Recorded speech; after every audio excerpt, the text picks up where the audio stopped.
What's going on, y'all? Welcome back to basketball. The 2024 NBA offseason is kind of in a bit of a lull at this point. Like, a lot of the major moves have happened, but don't get me wrong, we're still waiting on some. But I figured what we could do is we could take a look back at what was going on last NBA offseason and kind of talk about how all that ended up going. So what I want to do is take a look at some of the biggest moves that were made last season and see kind of just how all of that shook out, and we can talk about the results of it. But hey, just a reminder, make sure you guys like, subscribe, and comment. I've responded to every single comment on my YouTube channel up to this point, and I intend to keep on doing so. But remember, if you guys are leaving rude or just like they're not very collaborative comments, I'm probably going to let you guys know, and if you guys keep going with it, then you just get hidden from the channel. But anyway, let's get into the video. And thankfully, Bleacher Report has already put together a nice thing for us to read through. I don't necessarily care about their grades as much. It's just nice to have an organized list to talk about all the things. I'm pretty certain this is going to be centered around Damian Lillard and Drew Holiday. Like, we can all talk about like the debate that's happened where they're like, should they have just kept Drew in Milwaukee and everything? It's like, look, I think if we could all go back and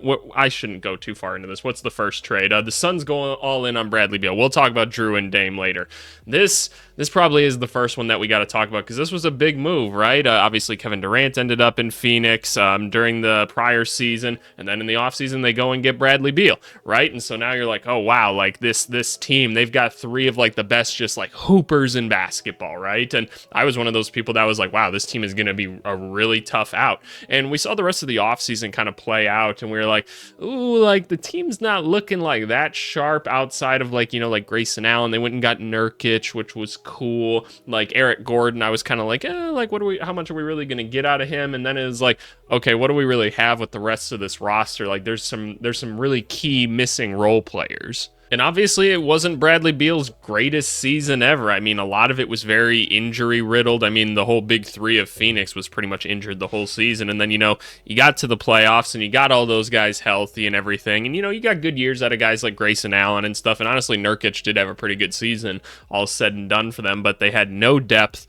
whatsoever. They really struggled whenever the big three wasn't there. And then they got to the playoffs and faced the Minnesota Timberwolves. We know how that went. But we're talking about Bradley Beal specifically. Bradley Beal was pretty bad in those playoffs. Like, I don't expect him to ever necessarily play that bad again, but he just looked like completely out of sorts. And it looks like Phoenix is kind of starting to correct that problem at the end of the day, but I have a hard time giving this like a good grade at all right now because, look, the Suns are pretty limited on what they can do. As far as what we've seen up to this point, it's been pretty disastrous as far as this trade goes because they're pretty locked in, only being able to sign minimum contract guys, which, again, they've gone and gotten the Mason Plumlee, the Monte Morris, right? Who was the other person they signed that was interesting? They brought back like Damian Lee. There's somebody else I'm missing, but I can't remember off the top of my head. But like they're starting to correct the problem and going and getting the right role players that they were missing last season. But as of right now, I mean, I can't give this any more than like a D. In all honesty, what did they give me? Yeah, a D plus. Like, yeah, that's probably it. Like, maybe I can go with a D plus as well, just because, like, when the big three was together during the regular season, it looked pretty solid for the most part. So I guess they have that to hang their hat on. But no, it hasn't been too good for old Beal and Phoenix yet. Next up, the Celtics supersize their roster with Kristaps Porzingis. Well, I mean, the picture says a lot in itself, doesn't it? Obviously, Porzingis got hurt a decent amount this season. When he was there, man, he was a huge cog in the system. And when I say huge, like obviously the rim protection, being able to play around the nail and everything, 3-point shooting at the 5 is huge. Like, he's just a really, really good basketball player, right? And you surround him with all these other really good basketball players, and good things tended to happen at the end of the day. Considering what the Celtics like gave up in order to go get like Porzingis too and everything, like it wasn't even a damn question like that this worked out and everything. So it's awesome that the Celtics like went and they accomplished everything. They went and got the championship. Obviously Porzingis didn't like play a ton though. So as far as like the grading goes, like what do I have to give this? Like an A minus, just because like, yeah, they won the championship, so maybe that should just be an A plus in itself, but like A minus just because he was hurt for most of it and maybe they could have done it without him, maybe.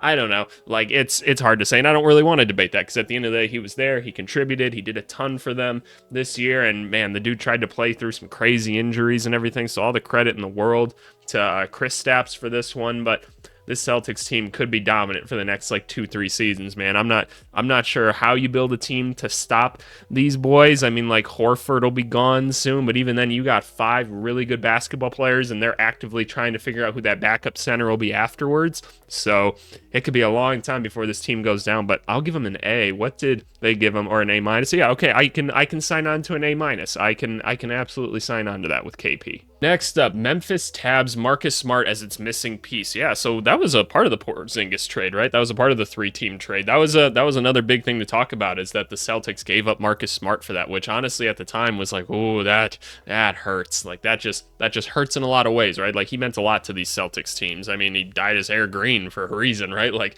that's just who Marcus Smart was to this team. The move made some sense, though, for Memphis at the time, right? Obviously, they're trying to bring in a veteran presence. They're trying to bring in a defensive guard to pair with, like, Ja Morant and everything. And he's seen as a nice attitude guy. Bring the grit and grind Grizzlies back. Obviously, this season didn't necessarily pan out for them, right? Because we knew Ja was going to be out for the first part of the season, right? And so they're like, okay, Marcus Smart can kind of help steer the ship until Ja gets back. Ja gets back and goes down pretty quickly, right? Obviously with the hand injury, it was a hand, right? I think it was a hand. Yeah, I'm pretty sure it was like a hand injury, like broke his hand. And Marcus Smart didn't play much at all. He played like 20 games, I think, this season, and he wasn't very good while he was in it, given the rest of the team was pretty bleh for that point anyway. So I'm not sure how much of that we can tab on Marcus Smart and his ability to actually get connected and like gel with this team. I'm just not sure who would have really had a ton of success with this team this year. But yeah, I've never seen a team get this injured before. It was a crazy season. So for now with Marcus Smart, I don't think we can go above like, what do we say, like a D plus for this one as well, just because nothing much has really happened with this one yet. And they gave up a couple picks for Smart, did they not? I can't quite remember. Sacrificing Tyus Jones and 2 first-round picks. Yeah, that's what ended up happening. Yeah, they turned into Marcus Sasser and now Bub Carrington. Oh, well, there you go. But yeah, no, it's that's a tough one, man. That's a lot to give up for what you got this last season. It could all very well work out, and in all honesty, like Memphis hasn't had like a great offseason like we were kind of expecting them to. We expected them to be very involved in a lot of moves this year, and they've kind of swung and missed on just about everything up to this point, right? From like free agency to like trying to find certain centers and like trying to get on the Bridges trade. And then you look at like the draft and they didn't get who they wanted in the draft necessarily. So what do you give this? Like a D plus or something like that? C minus? I mean, fair enough. Like, yeah, he's 30, so he's still got time and everything, but I'd give it a lower grade than that, man. It was a pretty disastrous last season. I'm not saying that's all Marcus Smart's fault, but like trade doesn't look too great right about now. What do we got next? The Spurs select Victor Wembanyama, number 1 overall. Well, is there any way I can give this like an A+++? I mean, have you guys been watching him, by the way, in like the Olympic qualifiers and everything? I've just been watching those because it's just fun. I might do some coverage on those videos, by the way. Let me know what you guys are wanting to see, because it's kind of an odd point in the NBA season, right? Like, I plan on doing some like Olympic coverage. I actually don't know if I can like react to the highlights and have that still be monetized. I don't know exactly how that works, in all honesty. Maybe I'll do a testing of it. I don't know, but I could do like an NBA free agency grading or something like that. I don't know. That seems like it's going to be kind of boring this offseason because there hasn't really been like too crazy of moves, but I don't know. You guys let me know what you want to see. But at the end of the day, Spurs selecting Wemby at number 1. It was never a question that he was going to be the number 1 pick. And I think we all were like, how good is he going to be right away? And he blew all of our like minds with how good he was. I mean, I told people when I was a part of the draft process last year, I was like, this is the greatest prospect I've ever seen. And he still like exceeded my expectations for what I was seeing on the court this year. His maturity, his skill, the fact that like he's only going to keep getting better is just so crazy. I've had people ask me, they're like, oh, like how do we build a team around Wemby now and everything? And I was like, well, I don't think we can even answer that question yet. Like, the dude was a rookie, and like we kind of have to remember that his game is still evolving. Like, he did everything he did this year, and like he didn't even like really know what the hell was going on, in all honesty. Like, I can guarantee you that like he hasn't learned like players' habits yet. Like, he hasn't found like necessarily like, oh, this play is gonna work for me. Like, if I can get to this spot on the court, like I'm feeling good about this, right? Like, he hasn't built like that like deep connection yet with like his own teammates and everything. And man, they've got Chris Paul coming in now. I just think that's such a good move. Like, shout out the Spurs. Like, Chris Paul is always gonna make everybody a little bit better. He can push them towards a more of a winning record and everything, and he can be a coach to like Trey, and I just really like it. Spurs are building their little culture again and everything, so shout out them. What can we give them? Yeah, A+. Yeah, if that's the highest we can go, then great. That's awesome. I will be curious to see, like, especially because, like, I wouldn't say Wemby got out to like a slow start by any means. He was pretty great for like the entire season, but like, you know, now we're not trying the Wemby at the 4 thing like with Zach Collins, and we're not trying Jeremy Sohan at point guard most likely. Like, what kind of heights can we reach like once we get to the middle parts of this season with Wemby? I'm very curious. Next up, all right, now we can get into the Bucks' big bet on Damian Lillard. So yeah, obviously interesting year for Dame Dollar. They traded a whole bunch to get him, traded Drew Holiday, who ended up being a key piece on a championship team, right? And I'm sure the next one to talk about is Drew Holiday. But let's talk about Dame. Dame, not the greatest season that he's ever had, still not a bad season by any means, and the Bucks had a ton of success. And I'll tell you, this was a weird season to watch. You talk about like the Bucks staff and stuff being let go and Doc coming in, and I'll tell you, man, I knew some people on that staff that got like let go and everything, and they were like, this was a weird time, man. Like, we were like good, but like not good internally, and it's just like, man, what's kind of going on here? It sounds like Dame was, you know, battling with a lot of things like off the court and everything, just like in his personal life, and that's so hard, man. That's really hard. Like, I couldn't even imagine that stuff. Like, you guys like look at these guys as like players and everything, and that, like, yes, it's a game at the end of the day. Like, the game is basketball, and that's an escape for a lot of people, but like, man, I can tell you from like my own experience, man, it's really hard being in that coaching spot too, and just being away from family at certain times when you feel like they need you, and there's all this noise, and you're trying to focus on a game. It feels so dumb to do that, and like, I don't know, it's really hard at the end of the day, so we got to give them a little bit of slack there. The good news is Milwaukee is nowhere near done necessarily, right? Like, I'm still giving this move like, well, I can't probably give it anything more than like a B+ at the end of the day, because obviously they kind of fizzled out very early on, and they had some injuries in the playoffs and everything, some very key injuries. But look here, at the end of the day, I don't think any of us were tripping like too much when they went and got Dame. Yes, the conversations were being had that it was like, okay, Drew Holiday, you gave him up, like that defense is critical, and we saw that to be true, right? We totally saw that to be true.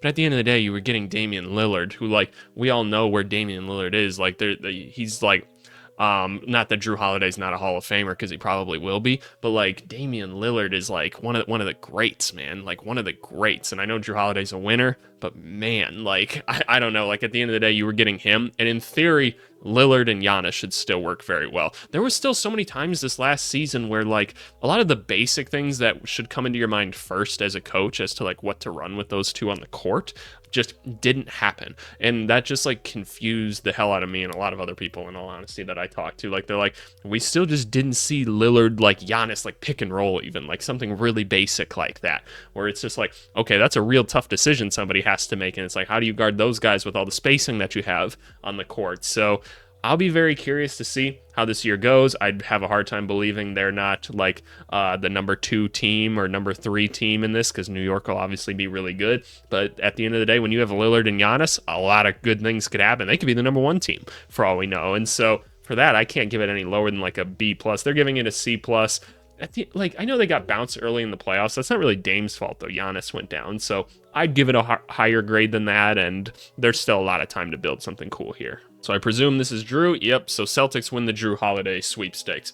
Looking back at it, isn't it crazy, like, how this all ended up happening? So they went and got Dame, and obviously Drew got sent to Portland, and then the Celtics just stole Drew Holiday. They sent Malcolm Brogdon, Robert Williams, and 2 first-round picks. One that they actually got during the Porzingis trade, which was crazy, because like Marcus Smart was viewed as like the most valuable player in that trade, and at the time, you know, maybe it made somewhat sense. I don't know. To me, at the time, I was like, no, Porzingis was playing pretty well in Washington and everything, so you can call it whatever you want to call it at the end of the day. But man, they just stole Drew Holiday in that one. And like, Robert Williams was a nice player that was getting hurt a lot. Brogdon, nice player, was getting hurt quite a bit, and was like, no, for Drew Holiday, we'll send him over for in a second. And Man, Drew Holiday was the key, man. Like, he was the key at the end of the day. Like, as good as Jason Tatum and Jaylen Brown were, man, I can't tell you how many times, like, Derek White and Drew Holiday were really, like, pushing this team, like, behind the scenes and everything. Maybe not even behind the scenes, but, like, they weren't being as flashy on the court with it, right? Like, Derek White just shooting the shit out of the basketball, playing elite defense. Drew Holiday playing elite defense, getting these crazy offensive rebounds, like, knowing when to re-space and adjust to, like, fit his teammates that are playing a little bit more sporadic and stuff like that. Like, times where he's just driving to the hoop and he's like, you know what, I'm gonna just turn around and back this motherfucker down and just like go put it in on him. Like, Drew Holiday just always made the right plays. He's so satisfying to watch as like a coach at the end of the day, and it was just an absolute win by the Celtics. Like, now he's locked up to a longer term contract again. We'll see like how many more like championships this Celtics core can win together. Obviously, Drew being a little bit older, Porzingis is starting to get hurt again, and you look at Al Horford, how much longer does he have? You'd have to assume it's like one more season, maybe two if they don't win next season. But like the core of like Derek White, Tatum, and like Brown, right? What can we do with that at the end of the day? And with Drew Holiday there as well, man, it's just, man, this team is so good. I assume it's an A+, right? A-. Why is it an A-? That price isn't nothing, but the prize of this trade easily towers over it. Yeah, that's kind of my thing. I'm trying to figure out, like, his impact was felt right away. Yeah, I'm trying to figure out why it's not an A+. The Celtics won a record-setting 18th NBA championship, and they're poised to potentially add to that count. Yeah, and so he signs a 4-year, $135 million contract. Like, okay, why is it an A-? Why is it not an A+? Like, so I guess if Wemby's the standard of A+, but like, you won the championship, like, that's probably just as good as finding your franchise player when you're rebuilding, right? I know it's kind of a different thing, but like, you're supposed to win a championship at the end of the day. So I don't know why that one's an A-. That seems kind of crazy to me. But hey, you guys let me know what you guys think in the comments down below. Let me know your grades and some of the things that maybe even like some minor moves. Like, if you guys know or think of any minor moves from the 2023 offseason, let me know like what your grades are for those. Like, I just want to talk about that, and you just want to be like, hey, like, look at this move and this is how this one panned out. Kind of interesting. I'd love to hear that. But otherwise, like, give me your guys' recommendations for what you want in kind of this lull point of the season. Obviously, Summer League will be starting soon. I want to cover Summer League in some form or fashion. Like, I might do like little recaps or something, being like, hey, I was watching this guy and like I saw this. This guy's kind of interesting to me. So that's kind of cool. We might do something like that. I've thought about doing like a 2K type week where we try to finish out the college coach rebuilds, the Atlanta Hawks series or something like that. But you guys let me know in the comments what you want at the end of the day. But yeah, no, appreciate you guys as always. We'll talk to you later. Bye.